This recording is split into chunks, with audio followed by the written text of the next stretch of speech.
Hello, good morning, good evening, good afternoon, wherever you are in the world. Welcome back to Beyond the Plate RVA. I'm your host, Rebecca Pierce. I'm also the owner and CEO and chief bakeologist at Maggie's Custom Sweet Treats. And I'm super excited to be back with you again for season 5. Yay! This is season 5, episode 2. I know it's been a minute since we've been here with you, but I'm so excited to be back with some phenomenal guests.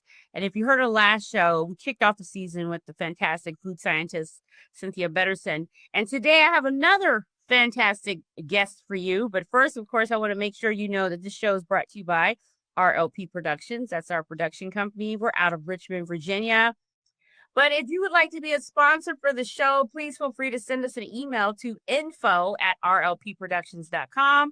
Of course, you could also hit us up on our Beyond the Plate RVA TV show Instagram page. You could DM us there. And if you know of a Black or brown woman chef or woman in the food services, beverage services, wine, whatever, if she's doing her thing and has a great story and you think she'd be a great guest on the show, please send her our way. Send us an email, send us her info, and we'll be happy to reach out to her. And now, without further ado, I would like to introduce to you a phenomenal chef and woman that I had the pleasure and honor of meeting earlier this year at the Black Women in Food Summit. Y'all know I speak highly of the Black Women in Food Summit. This is where I get my mojo back, so to speak. And so I met her there, and I was like, I have to have her on the show. I met up with her when I had to take a trip to South Carolina for the Womanist Leadership Conference. And my sis took me on a tour of Charleston, South Carolina, where I had me some good food.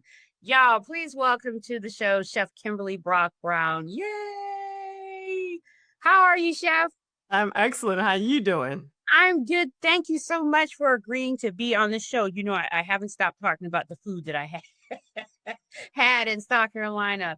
Well, I want you to tell our listeners who you are and what exactly do you do, or rather probably do not do, because you do a lot. Well, good evening, good day, good afternoon, good morning, whatever Yes. it are. Hello, my name is Chef Kimberly Brock Brown. I am currently an executive chef here in the lovely area of Charleston, South Carolina. I'm a certified executive pastry chef, a certified culinary administrator, fellow of Honor Society of the American Culinary Federation, the AAC, the American Academy of Chefs. I am also, let me see, what else I do? I'm an entrepreneur. Everything. Yes. Not today. And so, Okay. it's time to take some of those balls out the air and quit joking. I know. I'm a mom. I am a friend to many. I'm a sister. I'm Yes. a two older sisters, younger brother, and for the most part, we all dabble in food. I'm born and raised in Chicago, been in the South now between Texas, Georgia, North Carolina, and here in South Carolina. Longer now than I was born and raised in Chicago. So I'm a Southern, except I did just go home over the weekend for my class reunion. And they say, some people say I got a little accent, but I still talk fast. So so I'm down here with Gullah Geechee. They talk fast too. So. Yes, you're in Gullah Geechee land, and that means you got access to some food and some culture and traditions that you probably don't have a lot of up north, I'll say Chicago. No. But and based on my food experience with you, we ain't had none of that on the West Coast either. So No.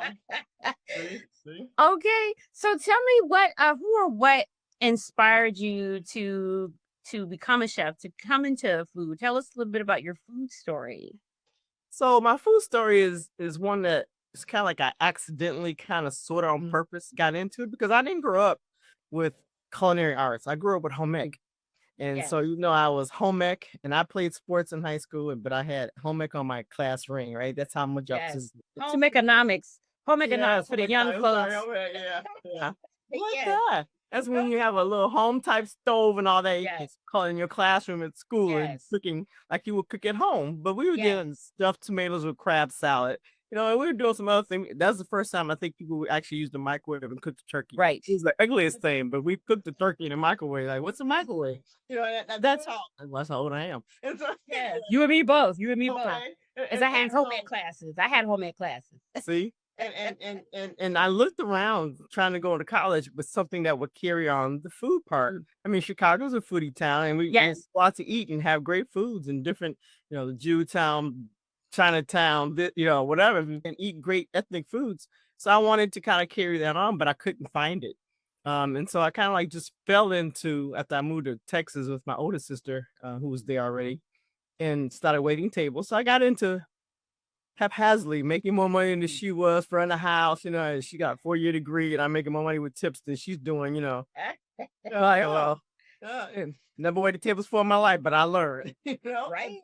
I got times I can go into the kitchen and assist the chef when the chef was late. Oh, I was doing breakfast and learning how to flip an egg and it fall out the skillet. I mean, it's just crazy thing. But I was loving it. I was just all enthralled because we didn't have that stuff in my homemade class, right? It wasn't professional. It was all homemade stuff. And so just learning that and then reading the paper, finding out that somebody had graduated from this apprenticeship program, a culinary arts program. I'm like, oh, what's that? And learned about it, called up, made the appointment, went in, and that's history. Game on. The rest is history. Mhm. Well, but so when you went into the program, because I even thought a long time ago actually about doing that type of programming. But several of the women that we've had on the show, they've been self-taught and or trained. And so how did you know though? Because I know for a lot of the self-taught women, it was because they had in the kitchen with grandma, big mama, learning these things and got inspired there. But how did you know? Was it in culinary school that you figured out that this was absolutely what you were called to do, that you wanted to make this your life's vocation? Or was it a little bit later on in your experience that you were like, you know what? I think I could really make a go at this. Well, yes and no. It wasn't anything that I wrote down and journaled or prayed about. It was something that I was learning and I was absorbing, and it was good. And I guess somewhere along the line, I realized that this could be a great career. As I was trying to figure out my way forward, this is 18, 19 years old, trying to figure out what I'm going to do. Go back, going to school and doing this. We had college classes, but what am I actually going to really do? And so as I learned more so about food, I mean, it's like almost speaking another foreign language, because Right. you gotta learn a little French, you gotta learn classic stuff. Like, what is that called? I hear a convert. What is that? You learn everything. I was like, Right. you sure? This novice, and it's surprising now. I wound up being a pastry person, and that was like one of my worst classes. It was just like, oh my god, it was just a whole nother world. And so I think because I was able to do it. I had great teachers who were aspirational for me, and it wasn't the word mentor wasn't even existing for me at that point in time. You just did what you're supposed to do, and I think I was a good student as far as I was there. I was willing to work, do the hours, put the time in, and I wanted to learn. And so I think because I wanted to learn and do it, and I was enjoying it, didn't matter if I was going to school 12, 14 hours a semester, averaging and working a 50-hour week. I was enjoying it. And so I think the enjoyment and the fact that you were still learning, I think is what brought me and pushed me farther into it. Well, and I mean, that's a key thing. You were enjoying it. What about it was enjoyable? Was it, I heard you say learning, was it the learning part? Was it having access to things, foods, spices, herbs that you've never seen before, encountered? Was it the mystery of putting things together? What was, or the people, what was it that made it enjoyable for you? The knife skills, but Oh yeah, I can't do I didn't cut myself today. Look, my mama didn't have them kind of knives at the house. no, that's how you know you arrive when you got good knife sets. Okay, and know what to do with them and how to use little knife key. You rolled up and you're rolling, doing things. Yes. You a little. Cause my first station stop was Garmager. And doing birds of paradise and how you chopping forever. And how to handle yourself in the kitchen and just what was appropriate, what was not. And learning how to time yourself because you didn't have all day long, and that chef would make sure you did not have all day long. You need this done by this time on the clock. Oh my God! So for me, and having that sports background, you just get drilled. So I knew how to push it and how to get things done because it's self motivation for the most part. And so I was comfortable with it, but I was like the sponge. I was just soaking it all up. So you were comfortable with the speed and the work that goes into it, and then curious about all the other things. So how did you then become an executive chef? Because when a lay person hears executive chef, they think all these years in school or years in the kitchen, traveling all over the world. How do you become an executive chef, and what exactly I mean, I know what it entails, but maybe some people don't. Maybe this is something a young girl listening to might want to have on her radar. What is an executive chef? How did you become that? So there are many different ways to become an executive chef, and also I would say in culinary there are many different avenues to become an executive chef. You could be an executive chef in a hospital. I've been that.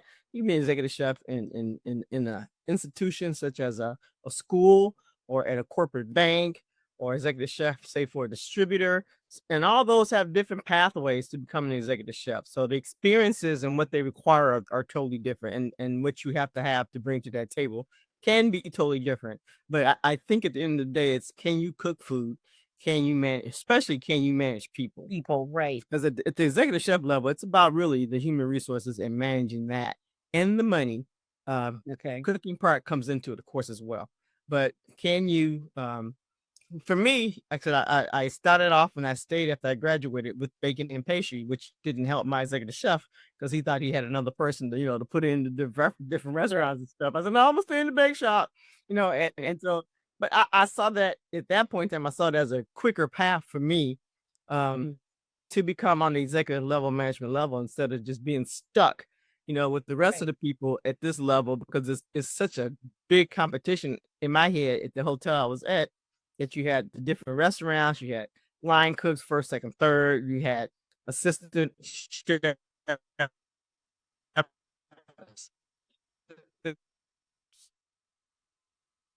you had all that. And you had an exec chef before I even got to that level. And also there was still a part that, this French chef didn't think women belonged in the kitchen, except Grand Marché or doing the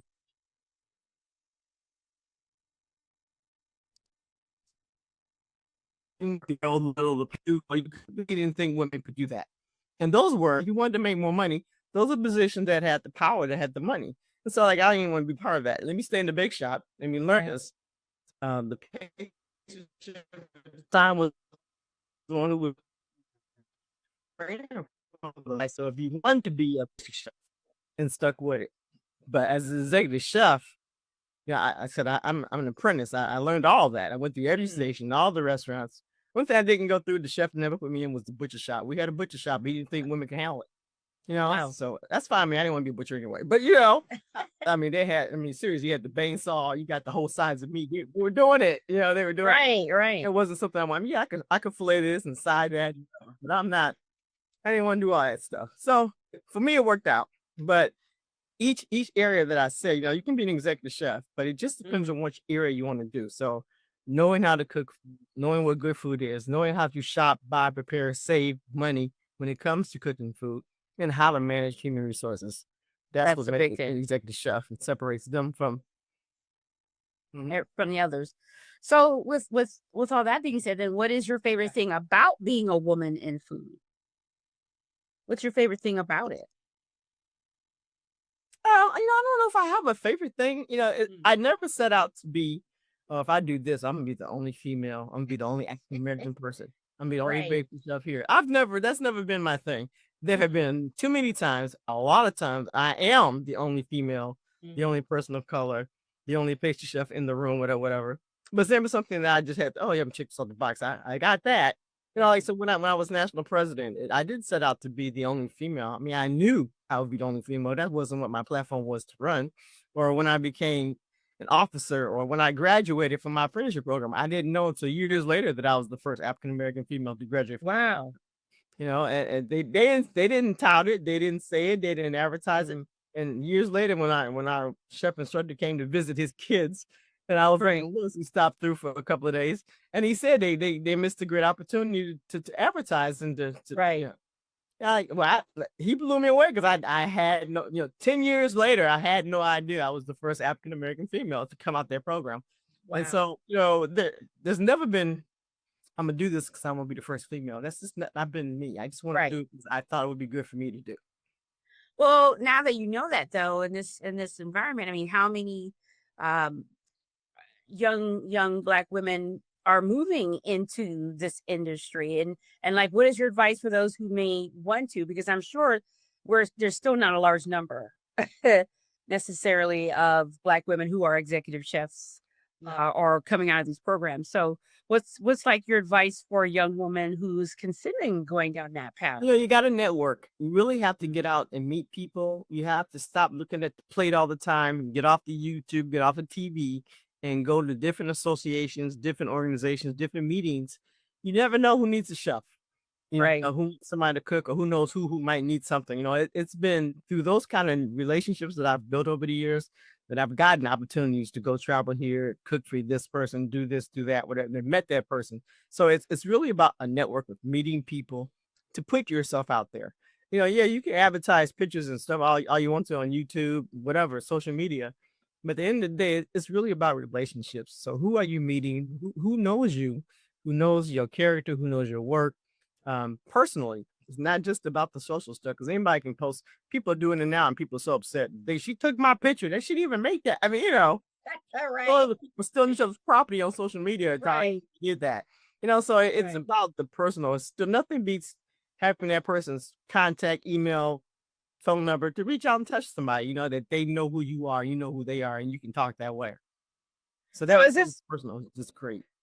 so is that one of the reasons why you decided to attend the Black Women in Food Summit this year? Oh, absolutely. It's I love the network. I'm an introvert, but when I have Right. when I have to be, I will go out and meet some people. I mean, I'm and I the want same to, way. and I want to meet my own people. Right, But right. that group is all about who I am. And so Right. how would I not? Not. I had the opportunity. I've been associated with it for a few years since COVID, when I was an honoree for it, and found out about it. Right, and so. Yeah, it worked out that I was able to do it this year. The extend to get there and go, but I'm a believer. Have not been a believer, but I love it. I will definitely be back with them. So you and me both, right? So definitely, like you said, networking. And I know there's a lot of young people who are very much introverted. Social media does not help with that. Yeah. You do need to get out here and meet some folks and talk to folks, because I like to have my own niche. She's interested in the culinary world, interested in food preparation. She loves to cook, and she's a very sociable person. So I have no doubt that if this is what she wanted to do, she will in fact go train wherever she needs to go. And so do you also advise that to get out there and try different training opportunities, like visiting different countries and learning about their style of cooking, the produce that they use, different meats like that? Is that also a part of this adventure? Travel is a great education. Yes. You're gonna learn something one way or the other. Gonna learn today something. And even if it's what not to do, that's also a lesson. So if you all have opportunity to travel, do it. I'm They do. yes. Wow. I love that. Don't just do it for just because you saw someone else do it. That's somebody who had opportunity, Right. and they were gonna open up a restaurant in whatever the country was. But it wasn't. When I saw that, she asked me for advice, and I said, "So what about if this doesn't happen and that happens? What about 4 months down the line, the restaurant's not open because it's brand new, it's built for and they hadn't. What about if this isn't ready? What about the equipment? What about if you can't get the people?" And she couldn't answer all those questions because she hadn't asked those questions. I said, "Don't you keep jumping ship because you want to go and live out abroad in some other country? It sounds good, but the reality is, and then how do you get back if it don't work out? Yes. So just asking those questions, and sometimes you don't know what you don't know, but it's good that she asked and she reached out. So having that person who you can talk to, reach out to, and ask those other questions, because like I said, we don't know what we don't know. That is so true. So, chef, when you're at home and you are winding down and you are craving comfort, what is your go-to dish that you like to make or have made for you? Because I've heard some chefs say they don't like to cook when they get home. So I have heard chefs espouse that. I know chefs who say that. They're like, heck no. And me, even with baking, I will bake I don't, no. But sometimes I'm craving something particular that I know that I could make quickly and well. So what is your go-to dish for those days when you're having a good day, or a low day, or I just want to be comforted day? And I'm such a seasonal cook, Mhm. maker too. So if it's springtime, then I'm going towards berries and fresh fruit, Oh, vegetables, and let that figure out whatever I'm gonna do with that. nice salad full of, whatever, some berries, Right. or whatever, keep it light, simple. I love the grill, so grill me up some salmon, throw it in there, grill some chicken, whatever, throw it with the berries and the fresh, I love that. Mhm. If it's winter time, then give me that crock pot and I'm a slow cook something Ooh, so girl. that I can wake up in the morning and And smell that eat. goodness, I Mm. love it. Like some. Ooh, see, now I'm coming over. I'm coming back. on. I do love making the simple biscuit, maybe throwing some sweet potato biscuit, and a little ham and maybe some orange marmalade or apricot jar. I like simple food. Give me a Yeah. grab over a pound cake. I don't need the foo all the time. Just give me Right. a good sour cream pound cake or a really nice brownie, fudgy or cake. I'm just a brownie nut. I love my brownies. For me, I keep it simple when I'm at home. I love that. Keep it simple. Because sometimes simple is better. Mm. Sometimes it is a whole lot better. And Yeah. so you've been in the business for a long time, and the last time we spoke, you were talking about, I think, some changes coming. There's some other things I want to do. Tell us about what is it that you're envisioning for the next 2 to 3 years for you as the brand, for a business idea that you may have, or even for what you're doing now. What's on the horizon? What do you see for yourself? What do I see for myself? Well, I've been told, and it's on my to-do list, is I need to write a book, another. Oh, there we go. So I need to do that and get that done. There's a story that needs to be amended, added to, or even written over. Mhm. So I need to get busy on that one. I plan to really, really kick it into another gear for the next couple of years. So I'm gonna sit my little self down and retire. I'm about that age. I need to just pass the baton to somebody else. I'll still here and before we do whatever, more so than what I do now. Mhm. And I could see a move in my future. I mean, my family, all my siblings are in Texas, believe that or not. Like, I don't know how that happened, but it just Yeah, Chicago to Texas. oh, I don't know how that happened. But all my siblings are in Texas. My son's in Illinois, though. But I'm saying, okay, that's too cold. I ain't trying to be that cold no more. So I see a move somewhere. Well, I've been in South Carolina since '94, so I'm Wow. this isn't home, but it's home for now. Still home for now. Move and having a move brings about a lot of opportunities, opens up other doors. Right. So I'm open for that. But I expanding upon this Toastmaster does like to speak. Oh, you're a Toastmaster. Move and they're doing daily grind. That to me was very important to get. You cannot have to me too many certifications. Right.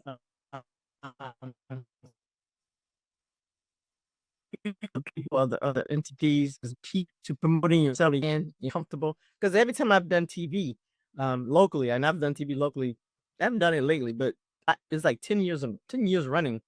I was like once a month on our local TV doing cooking demos. But if you're not comfortable, you don't know how to talk on the fly. You got 4 minutes to get it down about what you're cooking and still having the conversation with the two hosts, whatever. So having the wherewithal to get it all together, what you want to say and all that, putting speeches together, done that Right. too. It's something that I maybe look into getting further ahead with that. It's so funny. So yeah, working on Toastmaster my too. masters. It's funny. Yeah. I used to do that too in Toastmaster. Yeah. It's a great Yeah. skill building, public I love speaking it. I love it. opportunity. My mentor, business partner, we got into it, and I actually joined 3 different clubs in my area because I wanted to get my certification certified. Right. Like, and I got it within that first work in that one session, like 10 weeks. I would go, this one do a speech, and then I go, this one was on Friday, this one was Wednesday at noon, and this Monday night. So I would rotate around when my schedule would allow me to go. And I got it done, knocked that book out. Like That's great. That's I was great. already speaking. I was already speaking. And if you teacher, you're already in front of people talking because you got in front of the classroom. Yes. And I think as a chef, you're already talking to people because you're still with what you're gonna do. So for me, it wasn't the people, and I understand the fear of public speaking if you've never done it before. Right. So it's not like I was perfect, and I never say I was perfect, but I do understand. I do hear when I see I see people holding on the lectern, and whatever that they're doing. So that's so you have a lot going on. How can the community, continue to support you as you move into these new endeavors or make the smooth transition to slow down? Yeah. Well, I don't know if it's slow down or maybe just moving in another direction, Yes. Just a little pivot here going on. But Right. I'm available social media. I'm on Instagram, Facebook, LinkedIn. Yes, we need all the deets. We need all the deets. I have all that. And so, Right. you can always reach out, help a sister out, book a sister. Right. Book me. There you go. Y'all heard her. Booker. Yeah. So we're coming down to the last few minutes, and I definitely want to ask you, as I ask all my lovely women guests here. I do a lot of work, as some of you know, in mindset growth and development, and over the last few years, I've learned the importance of taking care of yourself, not just physically, but spiritually and mentally. So I want to know, how do you care for yourself in those areas, mentally, physically, spiritually, emotionally? What is your daily wellness mindset practice? Do you have one? So, purposely so, like I said, when I sit down, everybody in my house sits down. So my house is quiet. That's I one. love that. Okay. So that's one. So if I put something there, I know it's there when I get back. Right. And so I don't read as much as I like to. So I need to get back into my reading. I don't journal, even though I have plenty of journal books. I keep saying I'm going to stop, which goes into my book writing. So to help out with that, I am a praying person. And so the prayer meditation part, being still and just some jazz in the background and just, gospel on whatever day, however the mood hits me, I do that. This community choir that I'm a part of, that likes me to sing, but I make a joyful noise with them, and that's about it. And it just fills my spirit with such. Right. When I'm feeling, empty, or I just need, when we get together, we don't do gigs all the time, but when we do, it's really great. It's exciting. fun. Okay. With other people and be able to blend and add a little bit to it. So I love a good spa experience. Now I will There you go. get a massage, facial, pedicure, something all day, every day. Right. All right. But I think also I live by water, and so going to water, Yes. walking the beach, just really something about the water just calms me down. Oh, absolutely. I love that. Chef, I want to thank you so much for being our phenomenal guest on season 5, episode 2 of Beyond the Plate. RVA, you've been great. Can you give us your deets really quickly? What is your Instagram or your LinkedIn, like your top 2 favorite places to be contacted? What's your info? On X, Twitter, it's at Chef Kimberly 100. On Instagram, Chef Kimberly Brock Brown, same as Facebook. Chef Kimberly Brock Brown at Gmail.